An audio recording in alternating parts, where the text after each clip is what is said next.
and welcome to episode 100, yay, of the Good Dram show with me, Chris Goodrum. Can you believe that we've got to 100 episodes? I mean, mind-blowing really, isn't it? Considering, I started doing this little show a couple of years ago now, and, never thought I would ever get to 100, so it's a really nice feeling. And I'd just like to say a big thank you to everyone that's watched the show, everyone that's made comments, whether they've been good or bad. I appreciate the comments that have been made. I'd like to say a big thank you to all the distilleries that have helped me out with samples, all the reps that I've badgered continuously for samples.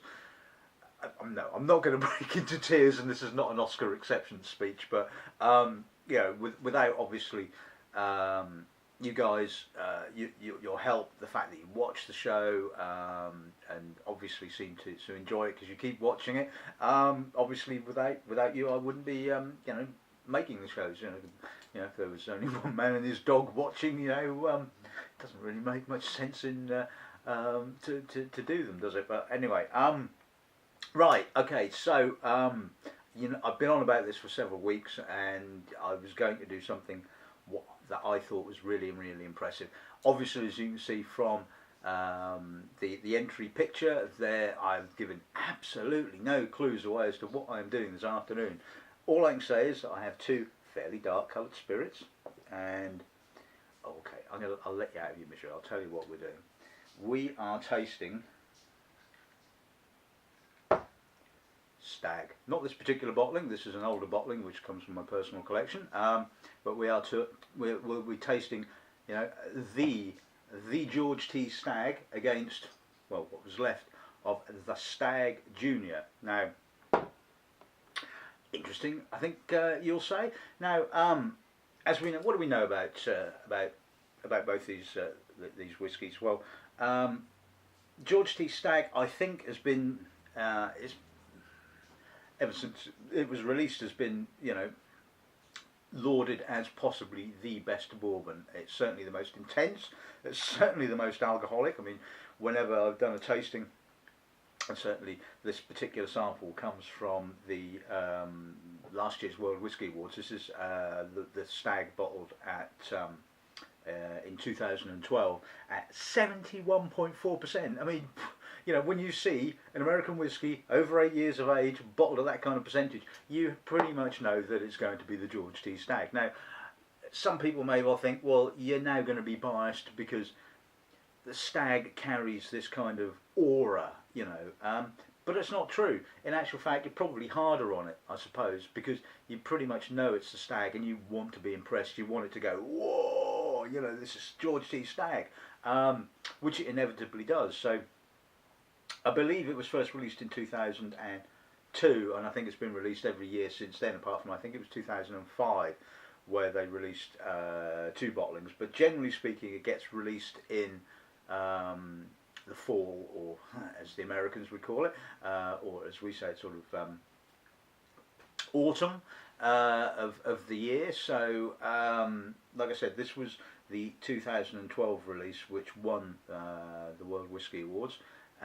Bottled at 71.4%, and it's George T. Stagg. So, and we'll be tasting it against Stagg Junior, which I think was released. First release was earlier this year. This is, like I said, the first release, and bottled at 67.2%. I mean, huge. I mean, considering that the Stagg is an average of around about 15 years old, and still 70%, it's got to be matured in a pretty cool warehouse.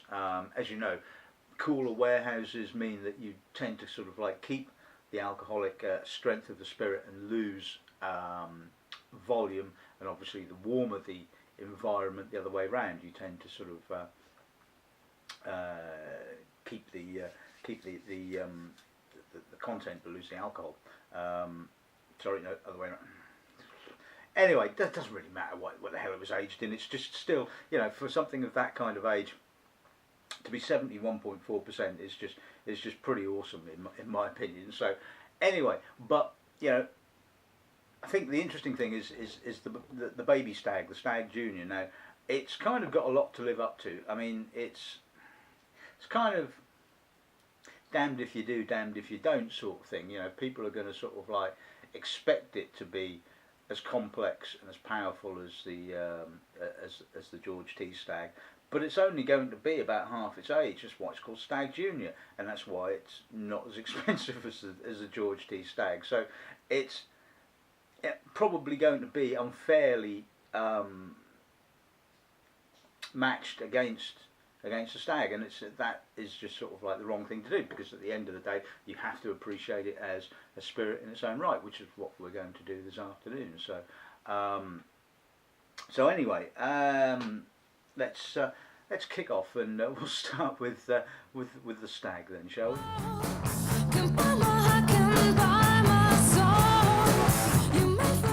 Right, okay, so George T Stagg.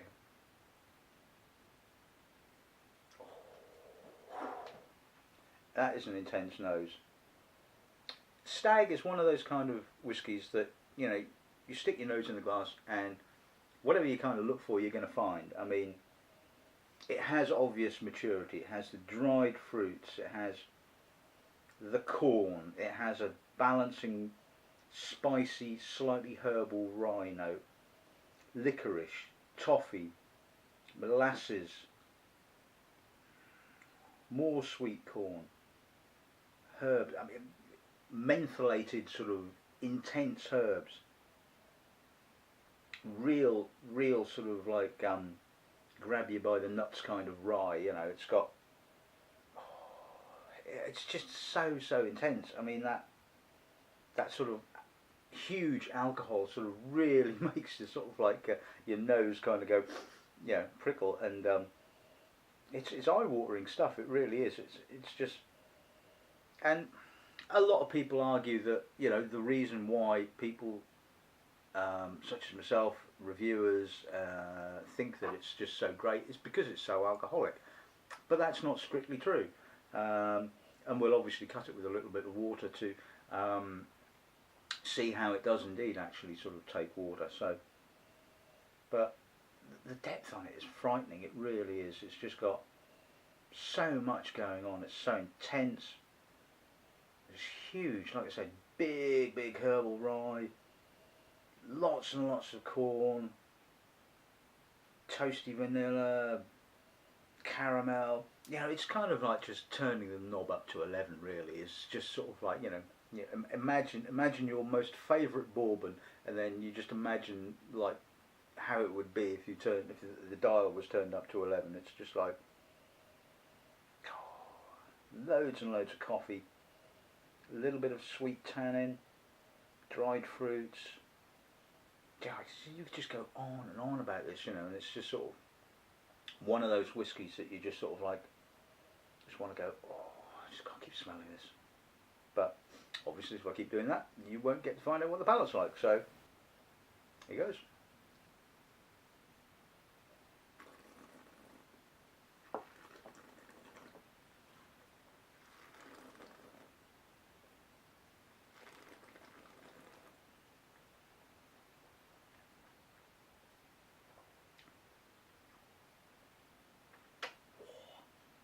You can literally feel the alcohol kind of like sucking the moisture out of your mouth. I mean, it's just such a dry, intense finish, but oh, it's mouth-watering, juicy.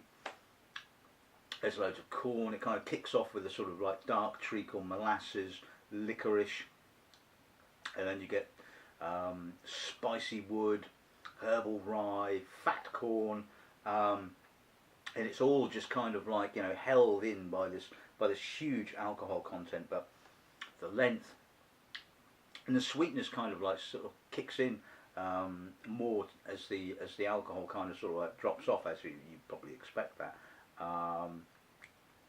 Again, loads of coffee tannins, sort of almost kind of Colombian coffee, sort of slightly grainy,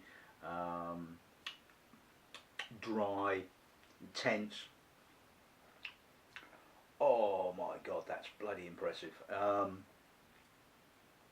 And the finish, it is just yeah, okay, so the alcohol is going to help with the intensity, but the flavours are just so deep. And like I said, it's one of those sort of whiskies that you taste, and whatever you're looking for, you're probably going to find. Bar some peat, obviously, but there is a little bit of a medicinal note to it.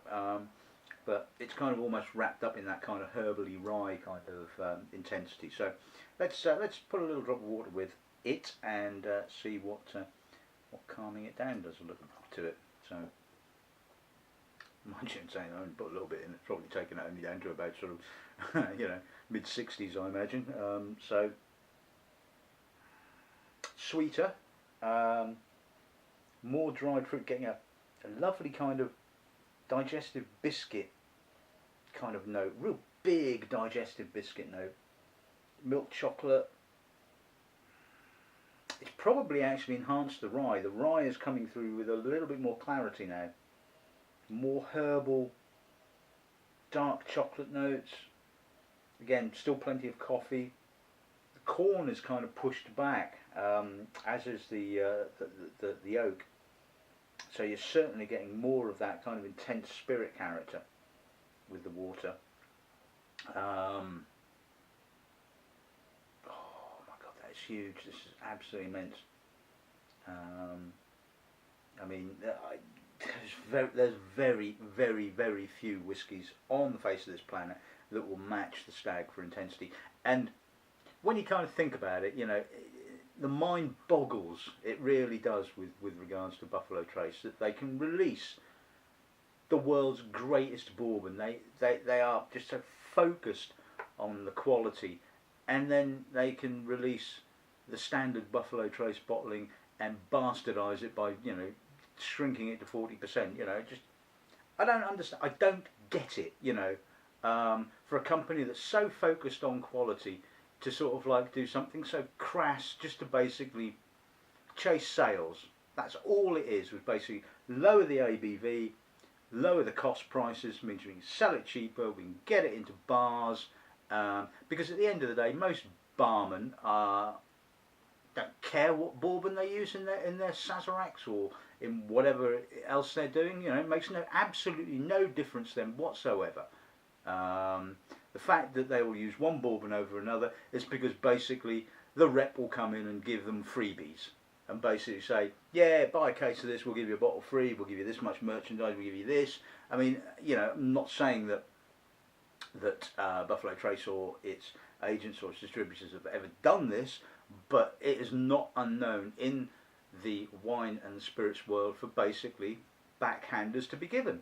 You take our products, you take our entire list, you let us do your wine list, for example, and we'll slip you something. We all know it goes on. It's not talked about. Nobody likes to talk about this kind of thing, but we know that it happens. As they say, money talks, and what walks. And so to do something as crass and basically chase after more and more sales, when all you're doing is just bastardising your product, just makes absolutely no sense to me. Certainly when you're a quality-driven organisation. But anyway, shut up. That whenever I mention Buffalo Trace, it just gets to me. It really does, because at the end of the day, you guys have ruined a bloody good bourbon for the sake of money. And it's just beyond me, absolutely beyond me. But anyway. Rant over, let's get back to tasting what they do good, do best at, and that's making bloody good bourbon. So, anyway, palate.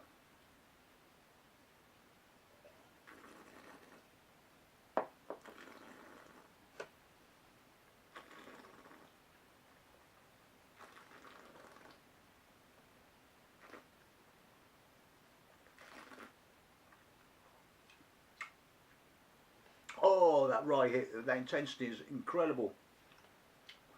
Again, starts off a little sweeter, but ends a little drier, more dustier, more of that real grab your nuts kind of rye, the herbalness, the coffee, oh, that intensity. I mean, it really does finish dry. I can tell you that. It's kind of like someone's giving you an an Uber wedgie. It's kind of, oh my God, but it lingers, and it's just so balanced. I'm getting sweet notes, I'm getting sort of sugars, I'm getting a little bit of sweet corn, and then I'm getting herbal rye, and I'm getting a little bit of toasty oak, and I'm getting molasses, and etc., and yada yada yada, and it's going on and on and on, and it's just like, whoa, bloody hell. That is just really intense. I mean, it is the best bourbon on the face of the planet. I mean, it is just so awesome. You just cannot. I defy anyone that sort of loves their bourbon to basically sit on the fence with this particular bottling, because it is just absolutely stunning. God, I'll be tasting this for hours. I can tell you that for a start.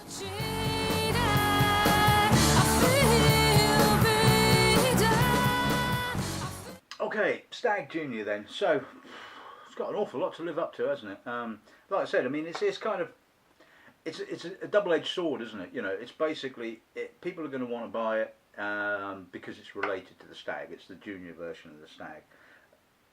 I get the feeling that some people are probably not going to sort of like just accept it for what it is. They're probably going to unfairly judge it against the daddy. So anyway, let's see. Let's see how it differs. Let's see what the quality's like.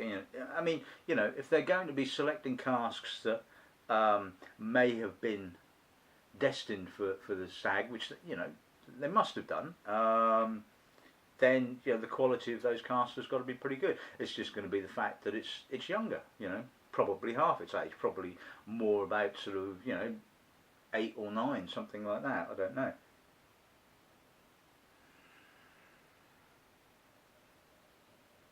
It's certainly not sweet. It's got that dryness. It's got that real herbal rye coffee, Colombian coffee, grainy, slightly bitter tannins. I'm not getting a huge amount of corn. I mean, it's sort of there or thereabouts, but it's kind of not really bringing the sweetness to the party, so to speak. So again, it's a very, very dry, austere, hard almost kind of nose, and it feels like a young Stagg, a not so evolved Stagg, a sort of. But that's not to say it's bad. I mean, it's just it doesn't quite have the complexity. It certainly doesn't have the sweetness.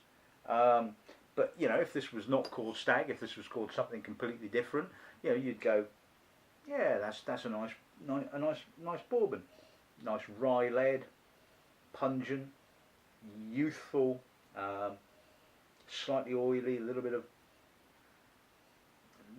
sort of malty, rich. Yeah, but it's more about the rye. It's more the herbal, grainy, dark grainy, youthful. I mean, it's good. It's lovely. I mean, I love rye. I love my rye whiskies. I love that herbal intensity, and this just has it in absolute buckets. Yes, like I said, it's not as sweet as the Stagg, but is that a problem? Palate.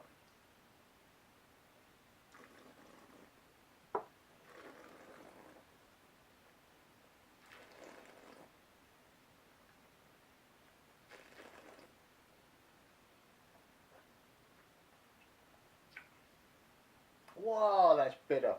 Whoa. God, that's a hit. Oh my God. You thought Stagg was dry. You taste that one. I mean, it's like. But the aftertaste is absolutely gorgeous. Again, sort of, it's got a more intense coffee character, more grainy, drier. Yes, there's some molasses. Yes, there's a little bit of corn.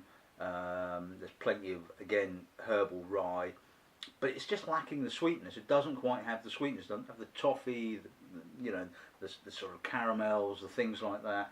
And it really is quite raw and sort of like, you thought that George T. Stagg was giving you a wedgie, but then, well, that certainly does.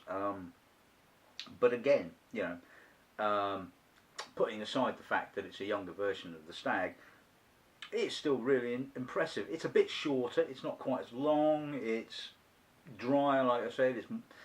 But it doesn't lack the intensity. It's probably not as complex. But look at it this way, you know, you can't get hold of this. You know, this is like absolute rocking horse doo-doo. You know, this you can get hold of. You know, yeah, all right, it's 90 odd quid a bottle, but yeah, it's just, oh, it's good. Anyway, let's put a little drop of water with it and see what happens.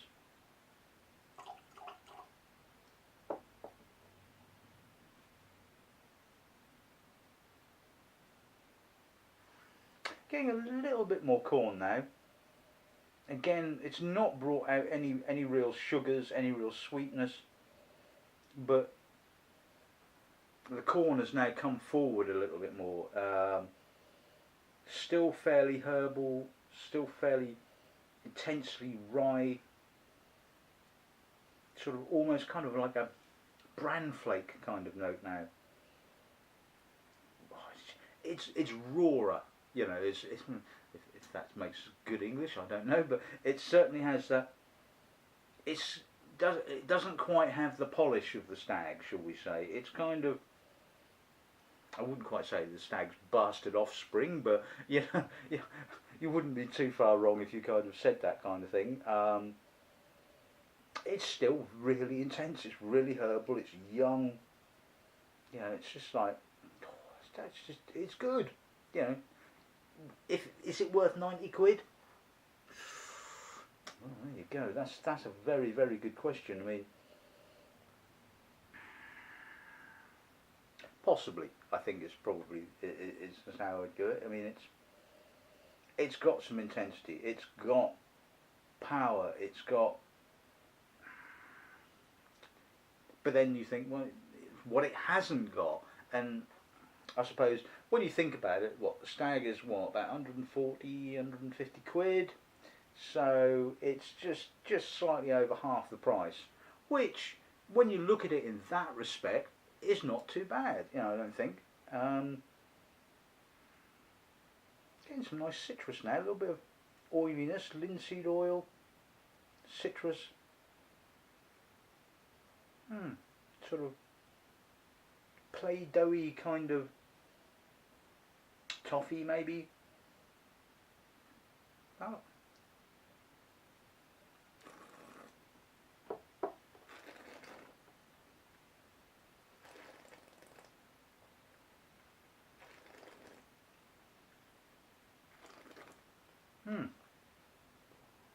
Now I'm getting a little bit of sweetness, but it's not that sugar sweetness, it's more the corn sweetness, corn oil, a little bit less rye now. It's a little bit softer. It's a little bit more manageable. It's a bit easier to kind of to live with. Not quite so dry. Again, medium kind of length. Still plenty of coffee.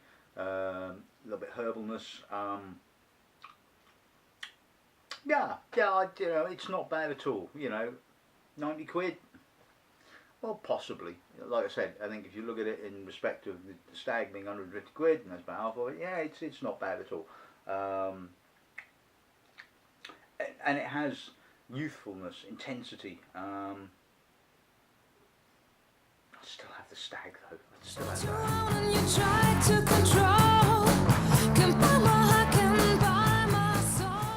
Right, okay, so there you have it, episode 100 of the show, and it's Stag time! God, I'm just coming over all David Letterman then for a minute. No. What can we say? I mean, the Stag is awesome. The Stag is just it is the best bourbon that money can buy, and you know, it's a lot of money. It's 140, it's 150 quid, and a lot of people will be going, I can't justify spending that kind of money on a bourbon, but I kid you not. You taste this and bourbons will just never ever seem the same again. You know, you taste, if you then sort of taste that and you taste things like Jim Beam White Label, Jack Daniel's old 70 whatever, and some of the other god awful stuff, and you're just going, this just pans it into oblivion. Now, you know, I'm not saying that there aren't any good bourbons in about the sort of like £30 to £50 mark, because there are a lot of them, and there's a lot that I really, really like. But you know, what you have to understand is when you taste arguably the best, it really shows up the shortcomings of some of the rest of the field, so to speak. And there are other whiskies, other bourbons that have slightly different characters, that sort of, you know, give you different things. But maybe aside from, say, something like some of the other members of the antique range, the William LaRue Weller, for example, nothing kind of quite has the intensity of the Stagg. You know, nothing, absolutely nothing. Yeah, it is absolutely awesome. And like I say, if you've never tasted it, just try and get your hands on one, because if you love your bourbons, then you know that is just the nads.